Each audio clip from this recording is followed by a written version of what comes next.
This morning, new video of the charred remains of the Boeing 737 that slammed into an airport wall in South Korea, killing nearly everyone on board. A team of investigators in hazmat suits was seen sifting through the debris field. And you can see just how quickly the debris was shot out of that plane, how catastrophic it was. You can see the twisted seats, in-flight magazines, bits of clothing, safety cards. Investigators are now looking at this image, appearing to show a puff of smoke coming from one of the engines of the Jeju air flight, suggesting a bird strike. Just before attempting to land, the pilots called "Mayday, Mayday, Mayday, bird strike, going around."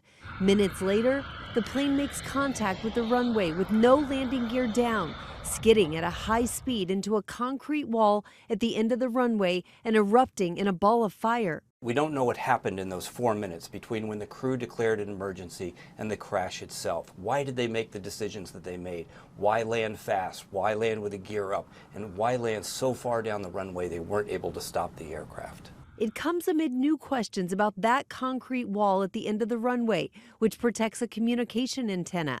Some experts are asking why the wall was positioned there and why it wasn't made out of a material that would break apart more easily.